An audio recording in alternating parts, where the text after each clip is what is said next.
केवल एक शिव हमारे और हम शिव के हों, जिसके भीतर राम हमारे हम राम के भीतर हों, कृष्ण हमारे हम कृष्ण के भीतर हों। बस यही भाव उसके अंतर्गत है।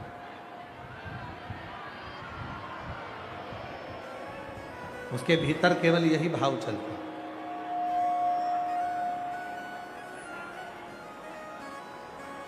एक गुरु और एक चौथे नंबर पर है मेरे देव अधिदेव महादेव।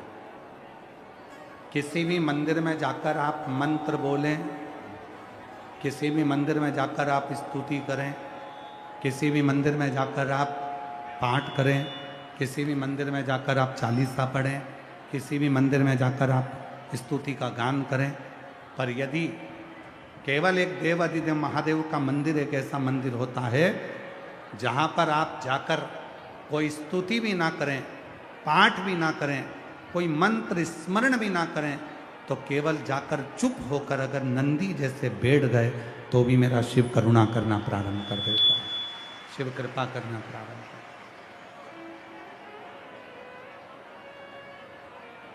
अशोक सुंदरी चुप हो गई, अशोक सुंदरी मौन हो गई, और वो अशोक सुंदरी के मुंह से कुछ करता ही नहीं।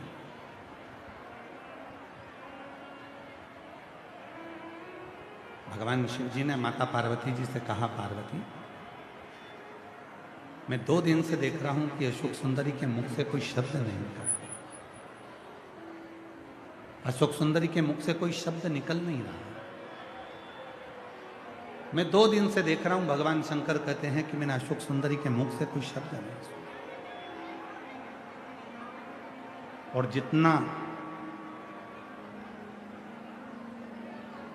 बोलने वाले से भगवान प्रसन्न नहीं होते, उतना भगवान चुप रहने वाले से प्रसन्न हो जाते हैं। चुप रहो। और तुम अंदाजा लगा कर देखो, कहीं सियोर वाला बाबा जो कह रहा है कि वो सही है कि गलत है, आप अंदाजा लगा कर देखो। किसी शादी में चले जाओ या तुम्हारे घर पर ही जितनी मेरी बेटियां हैं, जितने मेरे बेटे हैं, जितने मेरे बहुएं हैं, जितनी मेरी बुजुर्ग माँ हैं, जितने घर के पिता हैं, बेटे हैं, अपने ही घर में जब वो चुप रहते हैं, बहुत बोलने वाला व्यक्ति एकदम चुप हो जाए, कुछ ना बोले, 2 दिन हो गए, 3 दिन हो गए, कुछ ना बोले, तो मम्मी भी पूछ लेती है, क्यों बेटा तेरा बुखार तो नहीं आ रहा है, क्यों तेरा स्वास्थ्य तो ठीक है, तेरे को तकलीफ तो नहीं है, तेरे को कष्ट तो नहीं है। माँ भी पूछ लेती है, पिता भी पूछ लेते हैं कि तेरे को कोई तकलीफ तो नहीं है। उसी तरह जब हम कुछ ना बोले, शिव के मंदिर में मात्र जाकर बैठ ही जाएं और उस शिवलिंग का मात्र दर्शन करते रहें, तो भी शिव एक ना एक दिन करुणा और कृपा कर ही देते हैं। जो जैसी भावना लाया वो वैसा ही फल पाया, नहीं खाली उसे लौटाया, वो मन ही मन दर्शाया, कर दिया माला बोलो बोलो बोलो, वाले लुटा दिया भंडार काशी वाले, ओ लुटा दिया भंडार काशी वाले ने, कर दिया माला काशी वाले ने, जो जैसी भावना लाया वो ऐसा ही फल पाया, नहीं खाली उसे लौटाया, वो मन ही मन हर्षाया, और कर दिया माला काशी वाले लुटा दिया।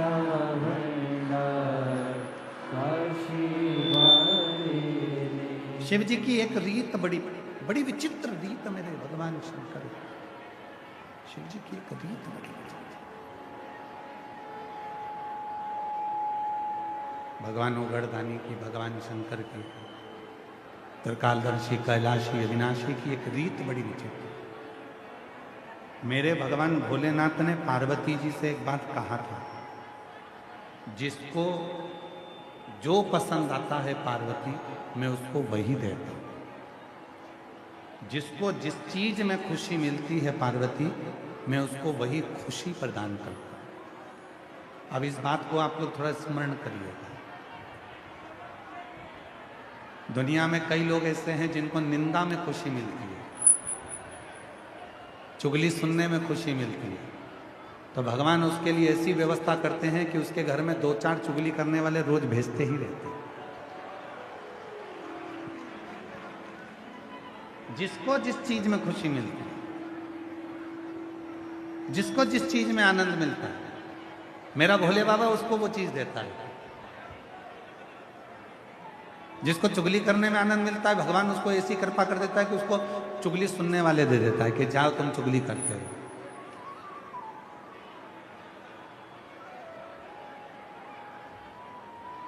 शिव ऐसी कृपा है। जिसको अपने काम में रुचि रहती है, मेरा भोले बाबा उसको अपने काम में इतने अच्छे से लगा कर रखता है कि उसको उन्नति की सीढ़ी पर चढ़ाता ही रहता है।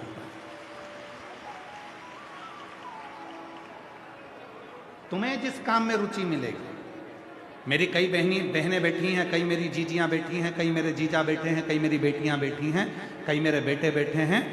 जिन बच्चों को पढ़ने में रुचि होती है, जिन बच्चों को पढ़ने में खुशी मिलती है, जिन बच्चों को पढ़ने में आनंद मिलता है, मेरा भोले बाबा उसकी बुद्धि इतनी प्रबल बनाकर रखता है कि वो पढ़ते ही जाता है और आनंद में रहता ही जाता है।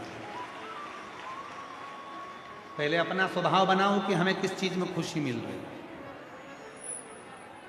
किसी का दिल दुखाकर तो खुशी नहीं मिल रही, किसी को गाली देकर तो खुशी नहीं मिल रही, किसी को अपशब्द कहकर तो खुशी नहीं मिल रही, किसी को ताना देकर तो खुशी नहीं मिल रही। अगर हम किसी को ताना देते रहें और खुश होते रहें तो भगवान तुमको ऐसा ही बना कर रखेगा कि तुम दुनिया में सबको ताने ही देते रहो। कई मेरी बेटियां बैठी हैं, कई मेरी जीजियां बैठी हैं। जिन बेटियों ने विचार करा कि मुझे अच्छी कंपनी में जॉब लगना चाहिए और उसको वो कंपनी नहीं मिल पाती, और उसको कोई छोटी सी कंपनी मिलती है। अब उसका मन नहीं है कि मैं इस छोटी कंपनी में काम करूं, पर वो बेटी जिस कंपनी में काम कर रही है, उसको उस कंपनी में खुशी नहीं मिल रही है।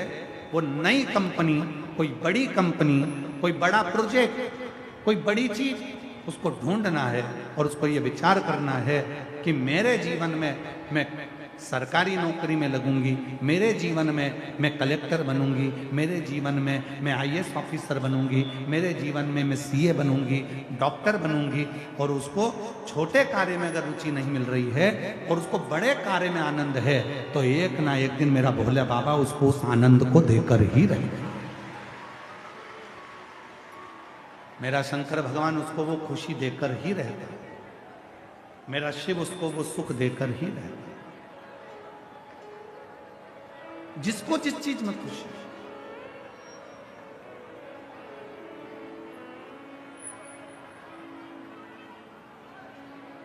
हम अपने भोले बाबा से रोज व्यासपीठ पर आते हैं और भोलेनाथ जी से निवेदन करते हैं, और व्यासपीठ से जाते हैं तभी भी निवेदन करते हैं। आप लोगों ने देखा होगा, जब कथा चालू होती है तो हम झोली पसार कर, सिर झुकाकर उससे अपने मन की बात करते हैं, और जब कथा पूरी हो जाती है फिर झोली पसार कर मन की बात करते हैं। क्या कहते हैं? केवल एक बात,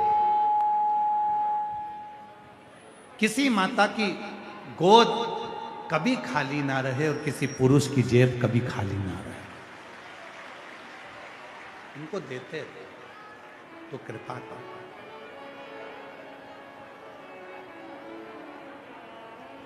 घर में लौटूंगी खाली यहाँ से, घर में लौटूंगा खाली यहाँ से।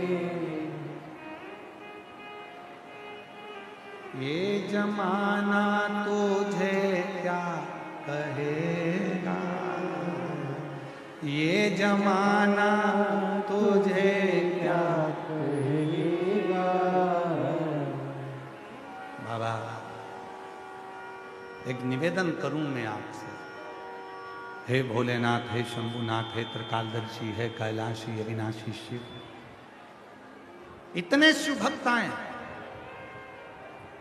रोडों पर बैठे हुए हैं, अपना छाता लगाकर, अपना टेंट लगाकर अपने स्थान पर ना जाने कितनी कितनी जगह पर लोग बाग बैठे हुए हैं। कोई पेड़ के नीचे, कोई बगीचे में, कोई टेंट के नीचे, कोई डूम के नीचे, कोई पंडाल के नीचे, कोई रोडों पर, जहां जिसको जगह मिल रही है वहां बैठा हुआ। पर मेरे भोले बाबा,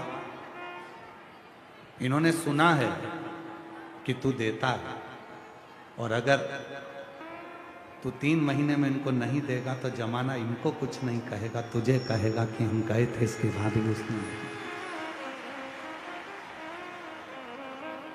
घर में लौटूंगा खाली यहाँ से, घर में लौटूंगा खाली यहाँ से।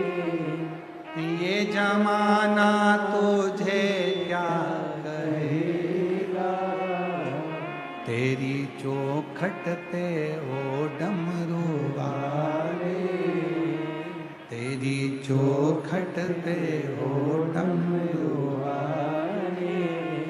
सर हमारा झुका ही रहेगा, तेरी चौखट पे ओ डमरू वाले। सर हमारा झुका ही रहेगा, जब तक तुम नहीं दोगे दर्शन, जब तक तुम नहीं दोगे दर्शन। सर हमारा झुका ही रहेगा, सर हमारा झुका ही रहेगा। तेरी चौखट पे ओ डमरू वाले, सर हमारा झुका ही रहेगा, सर हमारा झुका ही रहेगा। शिव कथा कह रही है, किसी का झगड़ा होता है तो वो कहता रुक जा, अभी मैं मेरे भाई को बुलाकर लाता हूं। फिर किसी का झगड़ा हुआ, अभी रुक, मैं मेरी मम्मी को बुलाकर लाता हूं।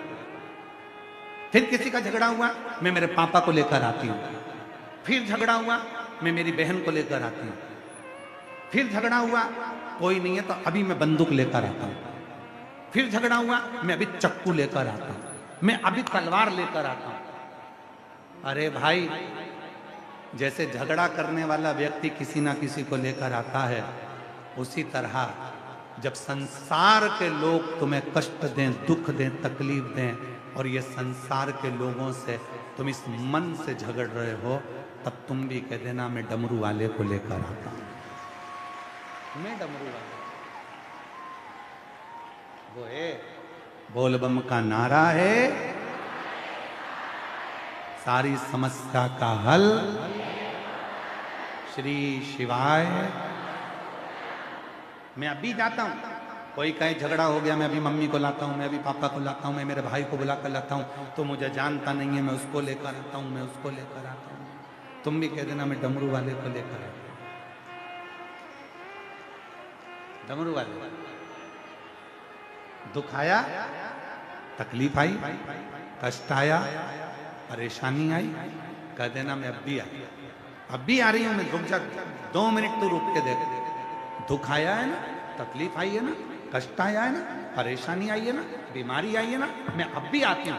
और लोटा भरा पानी का शिव जी के मंदिर में जाकर जल चढ़ाया, एक बेलपत्र लिया, जल उठाया, आचमन कर कर थोड़ा सा जल लेकर आ गई। अब दुख को भी मालूम है, लड़ाई होती है तो लोग अपने परिवार के लोगों को लाते हैं, और इसकी लड़ाई दुख से होती है तो ये महादेव को लेकर आ शिव को। ये किसी दूसरे को नहीं ला रही है, ये किसी दूसरे को लेकर नहीं आ रही, ये महादेव को लेकर। ये किसी दूसरे को लेकर नहीं आ रही, ये मेरे शंकर को लेकर आ रही है, मेरे डमरू वाले को लेकर आ रही है, मेरे शिव को लेकर आ रही है, मेरे त्रिकालदर्शी को लेकर, मेरे शंकर को लेकर। इतना भरोसा अपने भीतर रखो, इतना विश्वास अपने भीतर रखो, इतनी दृढ़ता अपने भीतर रखो कि शिव है, शंकर है, ओगरदानी है, त्रिकालदर्शी है, कैलाशी है, अविनाशी है। कोई नहीं आएगा तब मेरा डमरू वाला, मेरा शिव मेरे दुख मिटाने के लिए जरूर आएगा। कोई ना आए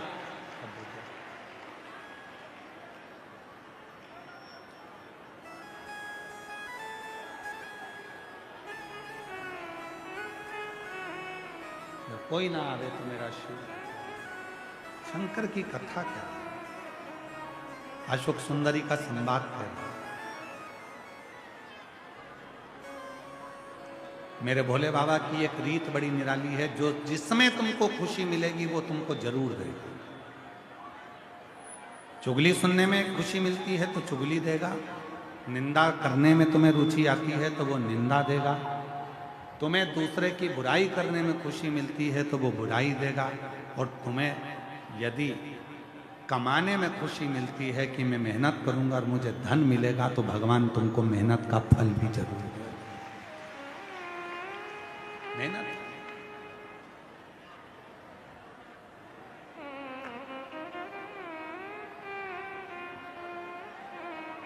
और उस फल को दिए बिना भगवान रहता नहीं, देता जरूर। आपके परिश्रम को मेरा भोलेनाथ फलित जरूर करता। आपके परिश्रम को भोलेनाथ खाली नहीं जानते। तुम्हारा धूप में तपना, छाता लगा लगा कर बैठना, 42 डिग्री टेम्परेचर में तुम अपने घर से निकल कर यहाँ तक आना, मेट्रो में, बस में, रिक्शे में 100, 200, 500 रुपए तुम्हारा खर्च करना, क्या शिव जी तुम्हारा वो धन, तुम्हारा वो समय वापस नहीं लौटाएंगे? दिया है तुमने। शिव महापुराण की कथा कहती है आपने जिसको जो दिया है वो मिलेगा जरूर। और नहीं है विचार, प्रैक्टिकल कर कर देखो, किसी के सम्मुख में मुस्कुरा कर देखिए, स्माइल देकर देखिए, आपने जिसके सामने मुस्कुराया वो भी तुम्हारे सामने जरूर मुस्कुराएगा। तुमने जिसके लिए समय निकाला एक दिन वो भी समय निकालेगा। तुम जिसके लिए आए हो एक दिन वो भी तेरे दुखड़े काटने के लिए तेरे दरवाजे पर जरूर मिलेगा। वो लौटाता जरूर, वो करता जरूर। Why?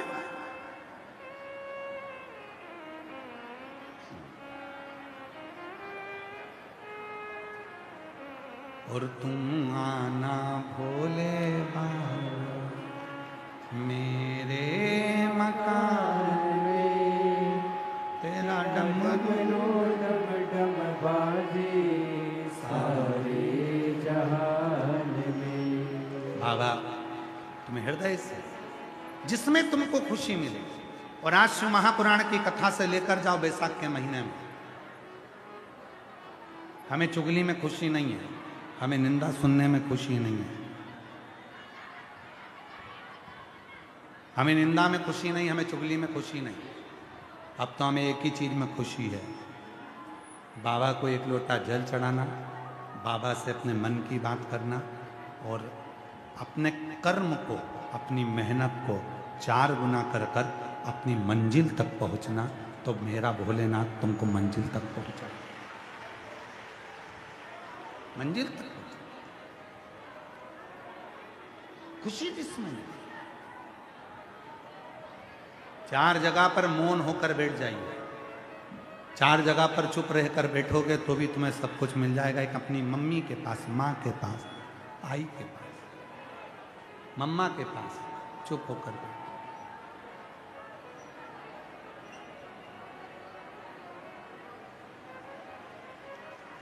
चुप होकर बैठ जाइए। दूसरे नंबर पर अपने पिता के पास में चुप होकर बैठ जाइए, मौन होकर बैठ जाओ, पिता तुमको खुशियां देना प्रारंभ कर। तीसरे नंबर पर अपने गुरु के पास, किसी सदगुरु के पास जाओ, किसी संत के पास जाओ या सदगुरु के पास जाओ, या जिसको तुम बहुत मानते हो उस गुरु की शरण में जाना। तो कुछ मत बोलना, कुछ भी मत बोलो, वो खुद बोलेगा। तुम एक भी शब्द मत बोलो, गुरु खुद बोलेगा, गुरु खुद कहेगा। क्या बात है बेटा, क्या हो गया, बहुत चुप बैठे हो, क्या हो गया, कोई बात है क्या बेटा? गुरु खुद पूछे, गुरु खुद बोले। तुम तो बस केवल शांत होकर बैठ जाओ, चुप होकर बैठ, गुरु खुद पूछे।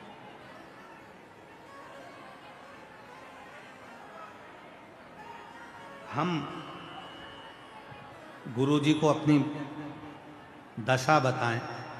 तुम्हें क्या लगता है कि गुरुजी को अपनी दशा बताएंगे, गुरुजी दशा सुन लेंगे तो हमारी दशा सुधर जाएगी? नहीं। शिव महापुराण की कथा कहती है, बहुत ध्यान लगाकर सुनना। शिव पुराण की कथा कहती है, कोई शंकर का भक्त, कोई शिव को मानने वाला, शिव की साधना करने वाला, शंकर की भक्ति में कोई डूबने वाला, कोई शिव तत्व को जानने वाला जब आपके सामने हो, उसको कुछ मत बोलो, केवल एक बात बोलो, गुरुजी एक बार तो देख लो। बस गुरुजी की दृष्टि पड़ती है और आधा दुख तो उसी समय पर समाप्त।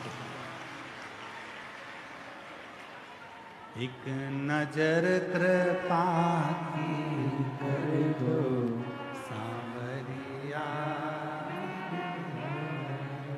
एक नजर बस कृपा की कर दो, एक बार देख लो, एक बार दृष्टि पड़ जाए, एक बार बस केवल सम्मुख में हो जाए, एक बार। और देखने का कितना फल है, अंदाजा लगाइए कि ज्यादा। देखने का कितना फल है। बेटे को बुखार आ रहा है, बेटी को बुखार आ रहा है, पति को बुखार आ रहा है, पत्नी को बुखार आ रहा है, सास को बुखार आ रहा है, ससुर को बुखार आ रहा है, डॉक्टर की दवाई दे रहे हो, इलाज करा रहे हो, सब कुछ हो रहा है, आपका बुखार नहीं उतर रहा। अब देखने का कितना फल होता है वो देखिए आप। एक कटोरी में थोड़ा सा जल लीजिए, अपने घर में ही जल लेकर आप बैठ जाओ, 108 बार उस पानी को देखते रहो और श्री शिवाय नमस्तुभ्यम कहते रहो। उस पानी को देखते रहो, श्री शिवाय नमस्तुभ्यम, श्री शिवाय नमस्तुभ्यम, श्री शिवाय नमस्तुभ्यम। या पंचाक्षर मंत्र नमः शिवाय, नमः शिवाय, नमः शिवाय, नमः शिवाय।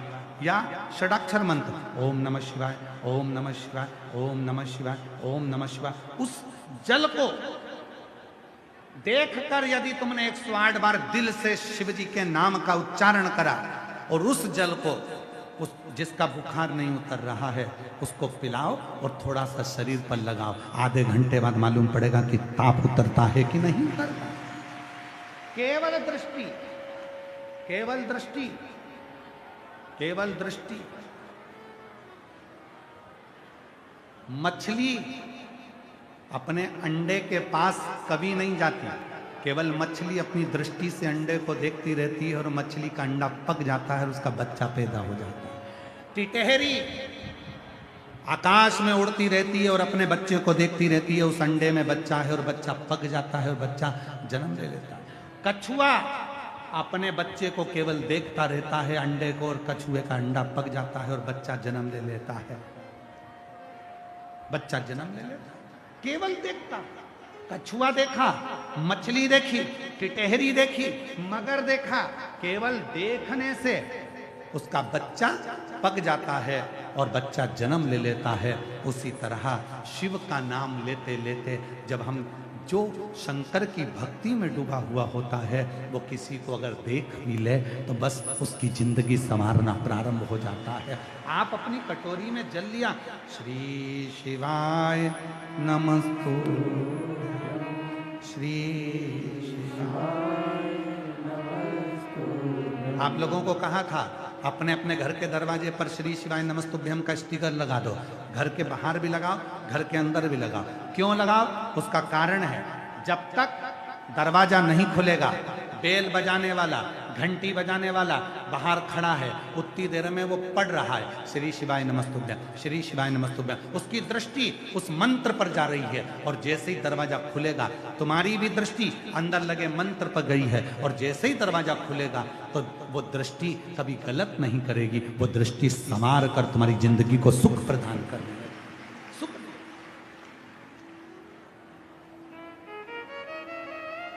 श्रेष्ठ सुख का अनुभव, श्रेष्ठ सुख।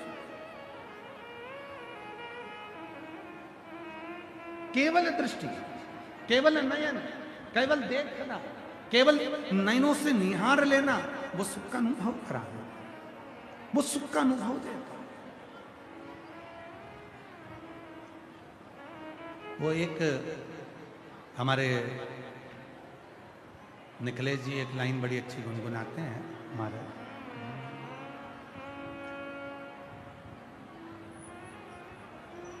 मिलना बड़ा जरूरी, हाँ मिलना बड़ा जरूरी, मिलना बड़ा जरूरी, मिलना बड़ा जरूरी, काशी वाले से मिलना बड़ा जरूरी, ओ डमरू वाले से मिलना बड़ा जरूरी, वो सीहोर वाले से मिलना बड़ा जरूरी, काशी वाले से मिलना बड़ा। क्यों मिलना है? किस लिए मिलना है? केवल नयन एक बार देख ले और हमारे को सुख का अनुभव हो जाए। एक बार देख ले और हमें सुख का अनुभव हो जाए, हमारी जिंदगी के दुख, ताप, कष्ट सब चले जाए।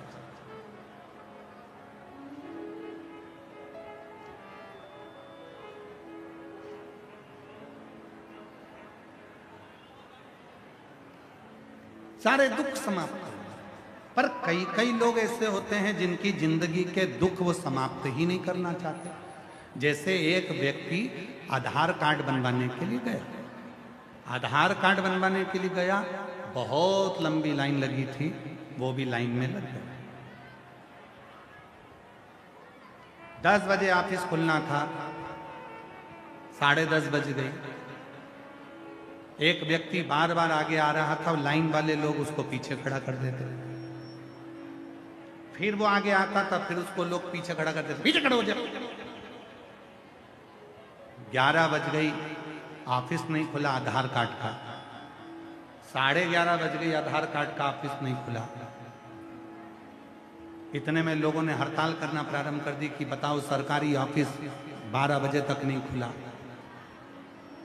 दूर तक खबर पहुंच गई, ऑफिसर का फोन आया, क्यों सर तुम अभी तक तुम्हारे कार्यालय में नहीं गए?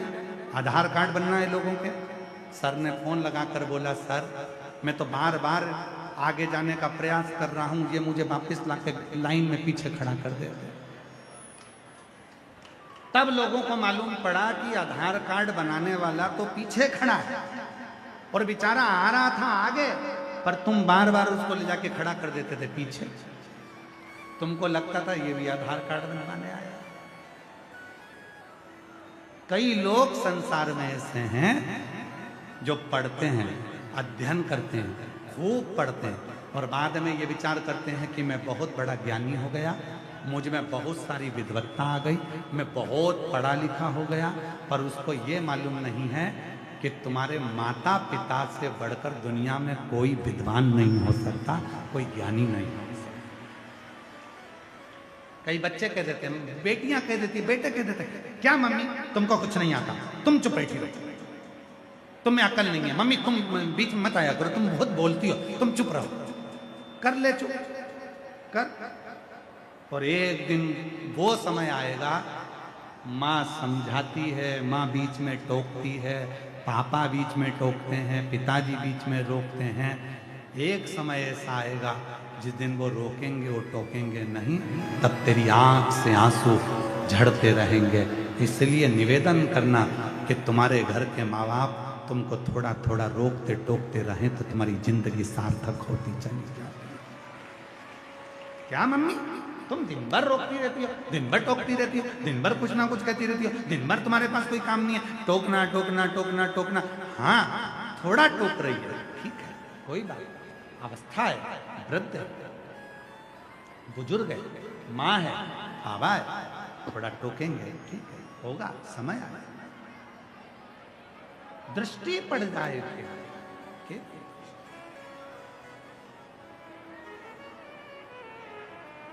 और कभी कितना बड़ा भी संत हो, कितना बड़ा भी गुरु हो, चाहे कितना बड़ा भी तपस्वी क्यों ना हो, कभी जिंदगी में उसके चरण को हाथ मत लगाओ, दूर से प्रणाम करो, कृपा की दृष्टि हो जाएगी, बस अपने आप करुणा होगी। चरण नहीं छू, चरण ना छू। और हम तो हाथ जोड़ के निवेदन करते हैं, आपकी मर्जी पड़े, जिसके छूना हो छुओ, पर तुम मेरी बहन हो, आप मेरी जितनी जीजियां बैठी हैं सब मेरी बहन हैं, और जितने मेरे जीजा बैठे हैं आप मेरे जीजा जी हो, और जितने भी बच्चे बैठे हैं सब मेरे भांजा भांजी हैं।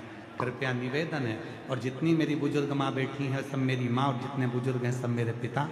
आपसे निवेदन है, आपको चरण छूना है बड़े बड़े महाराज के छूना, पर हमारे चरण कभी मत छूना, क्योंकि आपका और हमारा रिश्ता बहन और भाई का, जीजा और साले का रिश्ता।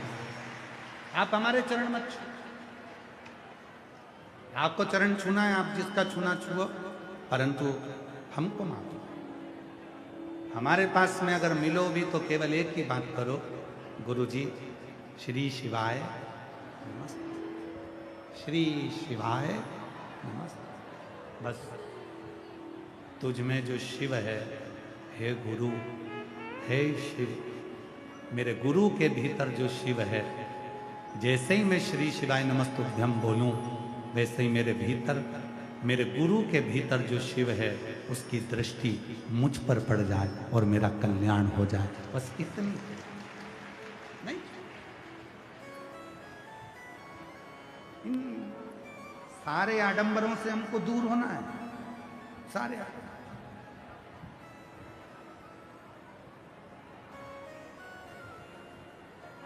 छुओ, अपने घर के बुजुर्ग के चरण छुओ, छुओ अपने पति के चरण छुओ। कितना खुश होता है वो एक दिन चरण छुआता है, जिस दिन करवा चौथ के दिन।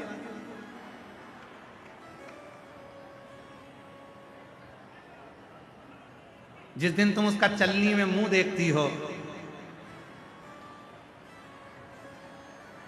इतना मुस्कुराता है, तुम उसको चलनी में देखती हो, वो तुम्हारे गले का हार देखता है।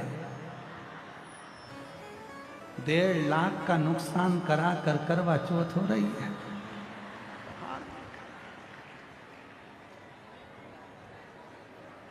फिर तुम सिर पे पल्लू रुपट्टा लेकर धीरे से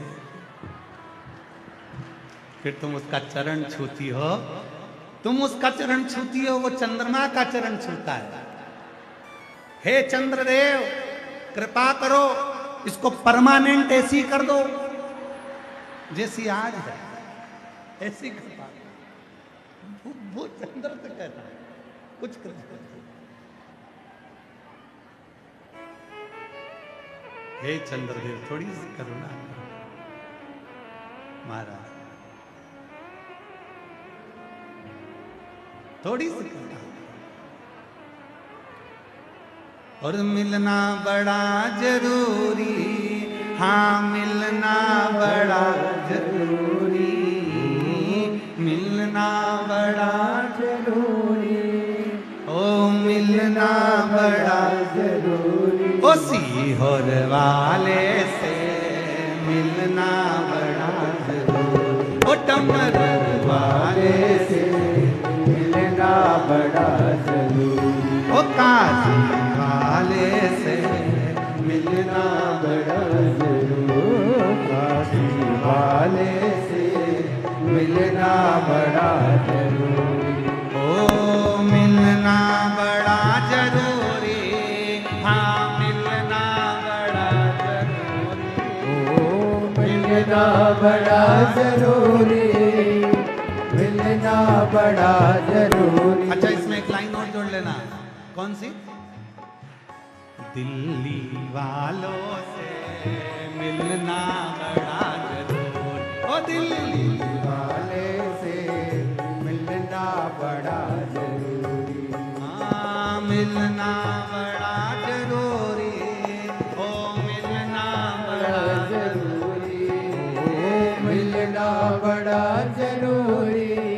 ओ मिलना बड़ा जरूरी। ओ सीहोर वाले से मिलना बड़ा जरूरी। काशी वाले से मिलना बड़ा जरूरी। ओ डमरू वाले से मिलना बड़ा जरूरी। ओ दिल्ली वाले से मिलना बड़ा जरूरी।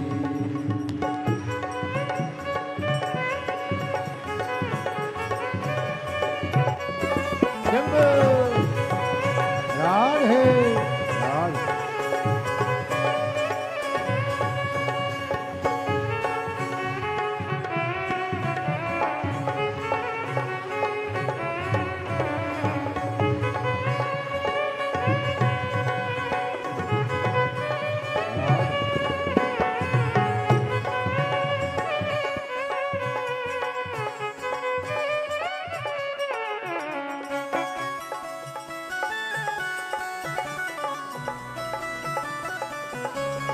राधे।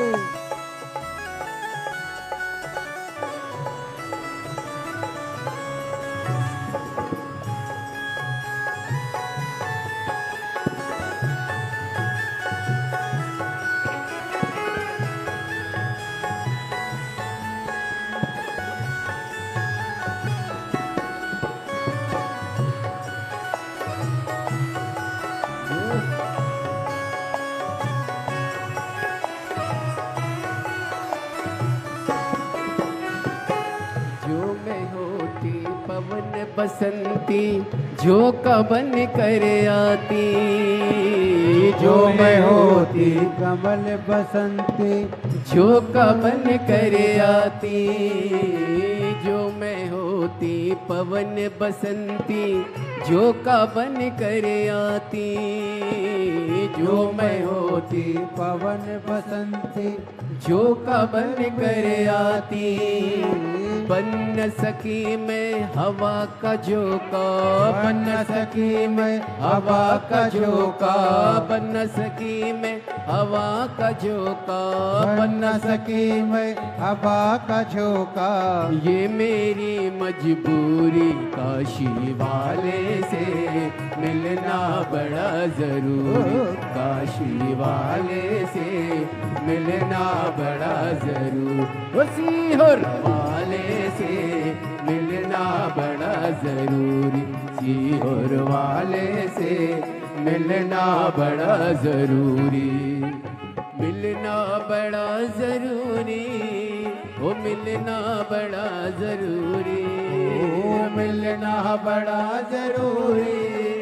ओ मिलना बड़ा जरूरी। डमरू वाले से मिलना बड़ा जरूरी। डमरू वाले से मिलना बड़ा जरूरी।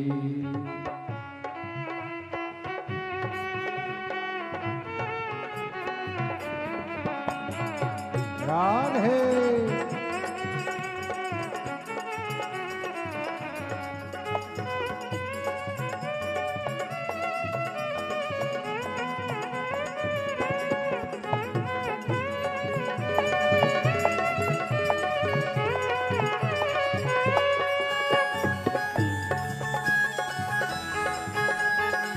राधे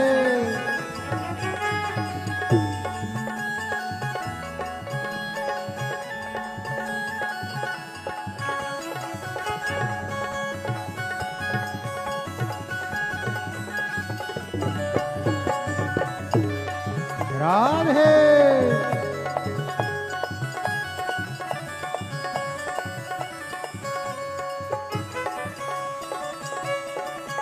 राधे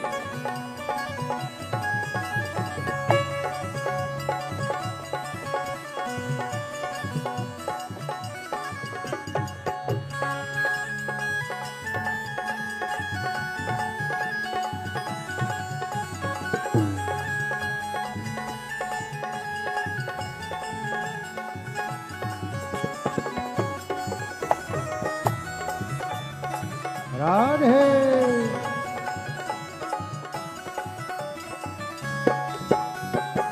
जो मैं होती कारी बदरिया छम छम नीर बहाती जो मैं होती कारी बदरिया छम छम नीर बहाती हो जो मैं होती कारी बदरिया छम छम नीर बहाती जो मैं होती कारी बदरिया छम छम नीर बहाती गरज गरज के बरस बरस के तुमको नित नहलाती गरज गरज के बरस बरस के तुमको नित नहलाती बन न सकी मैं कारी बदरिया बन सके मैं कारी बदरिया ओ बन न सकी मैं कारी बदरिया बन सकी मैं कारी बदरिया ये मेरी मजबूरी काशी वाले से मिलना बड़ा ओ जरूर काशी वाले से मिलना बड़ा जरूरी ओ डमरू वाले से मिलना बड़ा ओ जरूर डमरू वाले से मिलना बड़ा जरूरी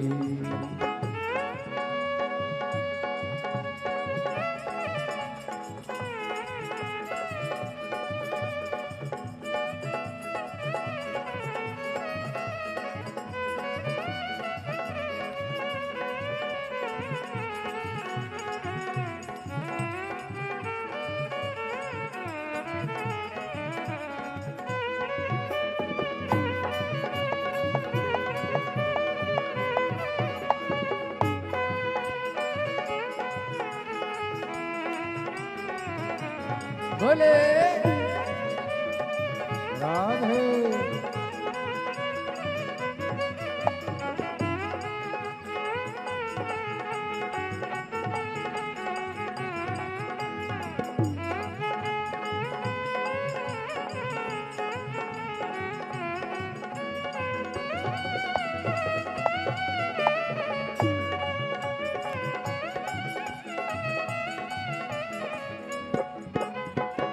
जो मैं तेरा पता जानती खत लिखती निज पाती जो मैं तेरा पता जानती खत लिखती निज पाती जो मैं तेरा पता जानती खत लिखती निज पाती जो मैं तेरा पता जानती खत लिखती भिजवाती सब रसिकन के संग में लेकर तुमको मिलने आती सब रसिकन के संग में लेकर तुमसे मिलने आती पता तेरा मेरे पास नहीं है पता तेरा मेरे पास नहीं है ओ पता तेरा मेरे पास नहीं है पता तेरा मेरे पास नहीं है ये मेरी मजबूरी काशी वाले से मिलना बड़ा ओ जरूर काशी वाले से मिलना बड़ा जरूर ओ डमरू वाले से मिलना बड़ा जरूर डमरू वाले से मिलना बड़ा जरूरी हो मिलना बड़ा जरूरी मिलना बड़ा जरूरी ओ मिलना बड़ा जरूरी मिलना बड़ा जरूरी। ओ डमरू वाले से मिलना बड़ा जरूरी, डमरू वाले से मिलना बड़ा जरूरी। ओ काशी वाले से मिलना बड़ा जरूरी, ओ काशी वाले से मिलना बड़ा जरूरी। उस वाले से मिलना बड़ा वाले से मिलना बड़ा जरूरी। ओ डमरू वाले से मिलना बड़ा जरूरी। डमरू वाले से मिलना बड़ा जरूरी। महादेव। अपने स्थान पर बैठकर बाबा को अपने मन का भाव कहें, हृदय से प्रार्थना करें, दिल से निवेदन करें, विनती करें। बाबा को अपने मन का भाव कहिए। जहाँ भी जगह मिले वहाँ बैठ जाएं और हृदय से प्रार्थना करें। आज कथा का छठा दिवस है। क्या कहते हैं आज कथा के छठे दिवस को? कथा की शिवरात्रि। बाबा को विनय करना, निवेदन करना। ये कथा जो दिल्ली रोहिणी सेक्टर नंबर 10 में चल रही है, उसका आज छठा दिन होगा। कल कथा विराम हो जाएगी। सुबह 8 बजे से 11 बजे तक रोहिणी सेक्टर नंबर 10 में कल कथा होगी और दोपहर में 2 बजे टीवी पर है। आस्था चैनल पर और सोशल मीडिया पर वही 2 बजे से 5 बजे तक कथा सुनेंगे और पंडाल में कथा सुबह 8 बजे से 11 बजे तक रहेगी। कल ये कथा कल 23 अप्रैल को विराम होगी। उसके बाद में 5 मई से 11 मई तक शिव महापुराण की कथा रांची झारखंड में सुकुरहुटू कांके फुटबॉल ग्राउंड रांची झारखंड में शिव महापुराण की कथा 1 बजे से 4 बजे तक रहेगी। फिर अधिक मास के महीने में पुरुषोत्तम मास के अवसर पर शिव की कृपा से 17 से 23 मई तक करनाल हरियाणा में शिव महापुराण की कथा रहेगी। करनाल हरियाणा के नए अनाज मंडी प्रांगण में ये कथा होगी, जो कि 17 मई से 23 मई पुरुषोत्तम मास अधिक मास में ये कथा चलेगी। भाव से कथा का रसतत्व आप और हम श्रवण करेंगे और अपने जीवन को सार्थक करेंगे।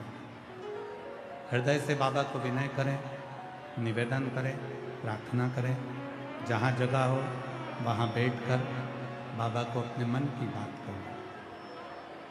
जो लोग भी खड़े हैं उनसे भी निवेदन है आप लोग बैठ जाएं और बैठकर बाबा को अपने मन का भाव करें, प्रार्थना करें।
श्री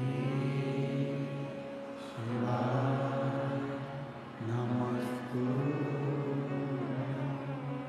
श्री शिवाय नमस्तुभ्यं श्री शिवाय नमस्तुभ्यं भोला सब दुख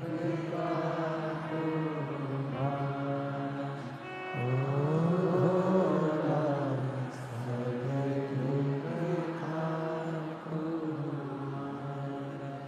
शिव शंकर जपो तेरी माला भोले बाबा जपो तेरी माला भोला सब दुख काटो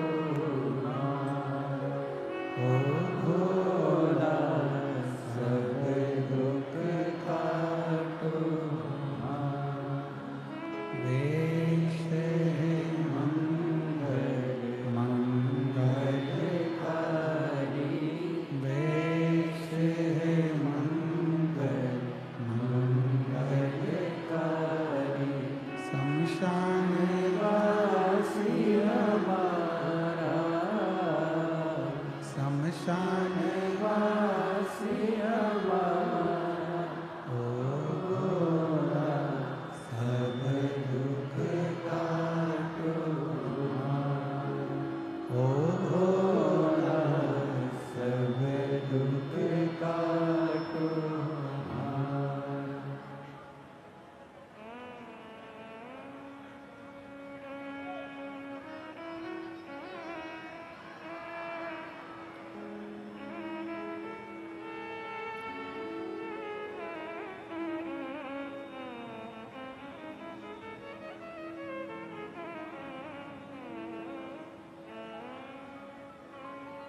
बाबा देवदेव महादेव भगवान शिव ओगरदानी कालदर्शी कैलाशी विनाशी भगवान शिव का ओगरदानी कालदर्शी कैलाशी विनाशी भगवान शिव की पवित्र कथा का महापुराण की कथा वर्णन कर भगवान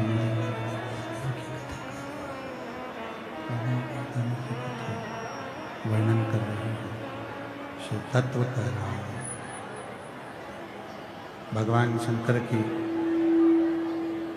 पवित्र कथा कर रहे हैं शिव महापुराण की कथा वर्णन कर रहे हैं गुरु केवल नेत्र से देखे और तुम्हारे दुख कट जाए तो समझना कि जिंदगी में कोई सतगुरु मिला।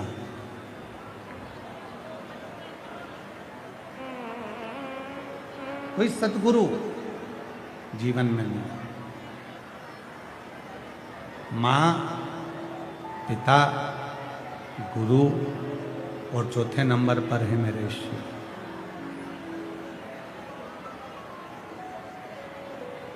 शिव के पास में भी जाएं, भगवान शंकर के पास में अगर जाएं तो थोड़ी देर बैठकर मौन रहकर प्राप्त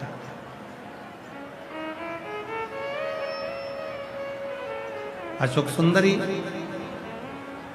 चुप रह रही है, बोलती नहीं है, केवल दर्शन करता, केवल कुछ बोली नहीं, चुप शांत है, मौन है।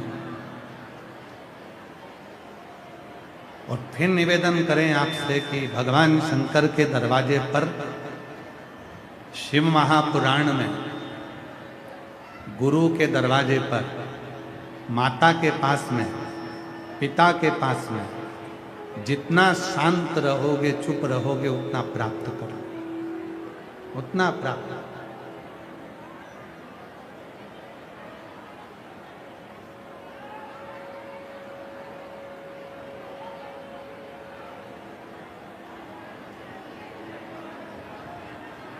एक बहुत समझदार बहू होती है और एकदम एक बहू ऐसी होती है जिसको सास कहती है मेरी इस बहू में तो अक्ल ही नहीं है, पगली है,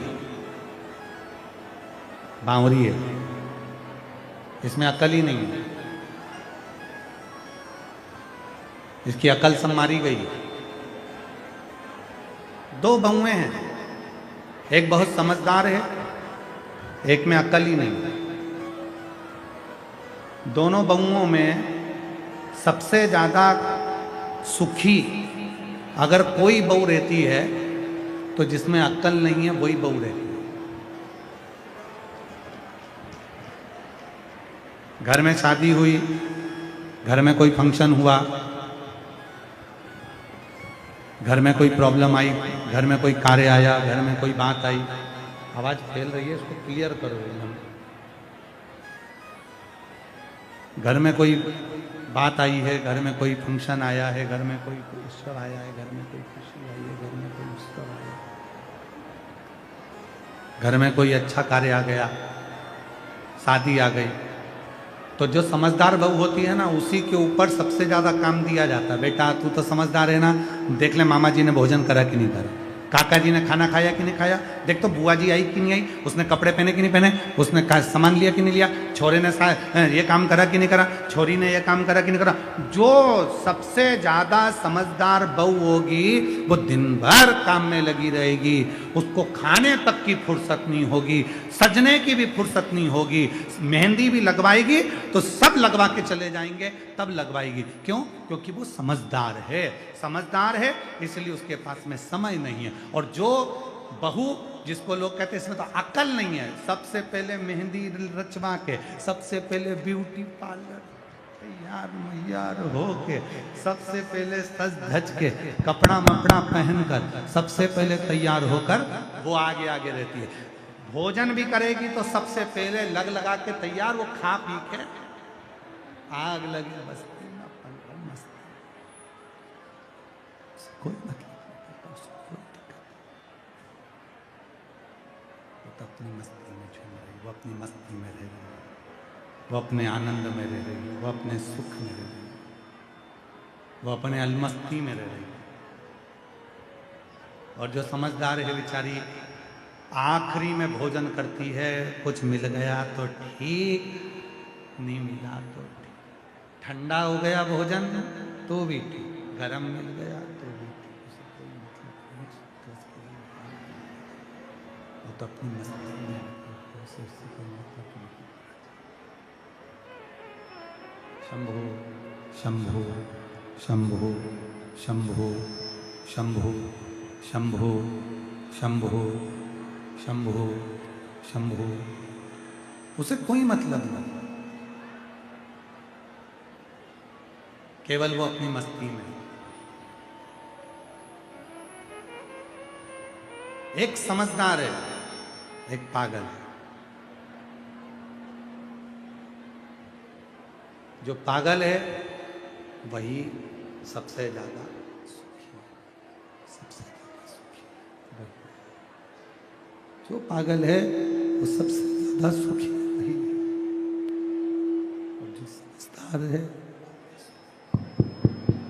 जो समझदार है वो शिव कथा करे, भगवान शंकर का चरित्र करा, शिव महापुराण की कथा करे, शिव तत्व करे, भगवान शंकर की कथा करे। यदि जिसको भगवान शंकर से मिलना है और जिसको अपनी जिंदगी में सारा सुख चाहिए, भक्ति में, भजन में, स्मरण में, मंत्र जाप में, नाम जाप में, भगवान की कथा में और भगवान के स्मरण में कभी समझदार मत बनो। सास के सामने, ससुर के सामने, गुरु के सामने और परमात्मा के सामने समझदार बनने की जरूरत नहीं। हमेशा ही ऐसे बने रहो जैसे हमें कुछ आता ही नहीं है, तो सब कुछ प्राप्त हो, सब कुछ मिले। आप लोगों में से भी कई है, आप लोगों में से भी कई माताएं ऐसी बैठी हैं जो कई बार कह देती हैं हमारी देवरानी तो इतनी भोली बनती है और हमारी सास उसको निकाल निकाल के देती जाती है। हमारी जेठानी इतनी भोली बनती है और हमारी सास निकाल निकाल के जेठानी को देती रहती है। क्या बोला तुमने? हमारी देवरानी इतनी भोली बनती है, हमारी जेठानी इतनी भोली बनती है कि हमारी सास निकाल निकाल कर देती है। मतलब वो सीधी बनकर, भोली बनकर, पागल बनकर सब कुछ प्राप्त कर रही है और तुम समझदार बनकर चाय बना बना के मरे जा रहे हो। तो तुम क्यों नहीं भोले बन जाते? तुम क्यों नहीं भोले होते? शिव जी को क्या प्रिय है? भगवान शंकर की कथा कहती है मेरे शंकर भगवान को भोले को भोला भक्त पसंद आता है, समझदार। उसको समझदार ही नहीं चाहिए, उसको तो केवल तुम्हारा भोलापन, उसको तो केवल तुम्हारी